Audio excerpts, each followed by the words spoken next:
తెలంగాణ భవన్ పరిస్థితి ఎట్లయిపోయిందంటే నిజంగా చెప్తున్నా, ఇది నేనేదో అతిశయోక్తి కాదు నేను చెప్పేది, మీకు కూడా తెలుసు, నాకు కూడా తెలుసు. ఇలా గాంధీ భవన్ ఏమో బోసిపోతున్నది, తెలంగాణ భవన్ ఏమో నిత్యం ఇక్కడ కలకల్లాడుతూ ఉన్నది. మా చంద్రశేఖర్ అని ఎట్లా నడుపుతున్నా నాకు తెలియదు, కానీ పాపం మొన్నటిదాకా శ్రీనివాసరెడ్డి గారు, ఇప్పుడు చంద్రశేఖర్ రెడ్డి గారు బ్రహ్మాండంగా నడుపుతా ఉన్నారు. ఇక్కడికి రాగానే మొదలు అటుకుంచుకపోయింది ఆ రూమ్లకు. ఎవరు వీరంటే మొత్తం లగచర్ల గిరిజన ఆడబిడ్డలందరూ వచ్చిండ్రు.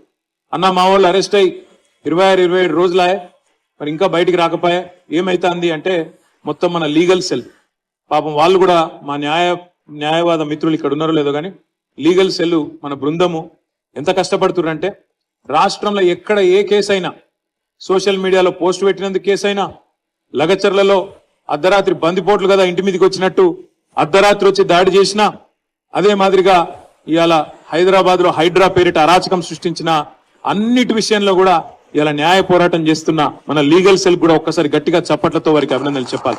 సో రాగానే వాళ్ళు గుంజుకపోయారు, లగచర్ల వాళ్ళు గుంజుకుపోయి ఆ రూమ్ లో కూర్చొని వాళ్ళకు ధైర్యం చెప్పి, ఏం కాదమ్మా, పట్నం నరేందర్ రెడ్డి అరెస్ట్ అయిండు, ఆయన భార్య కూడా అవస్థ పడతా ఉంది, ఆయన కుటుంబం కూడా అవస్థ పడతా ఉంది, ఆయన కోసం ఎంత కొట్లాడుతున్నామో మా నాయకుడు మీకోసం కూడా అట్లే కొట్లాడుతున్నాం, మీరు భయపడకండి, బయటికి తీసుకొస్తాం తొందరలా అని చెప్పినాం.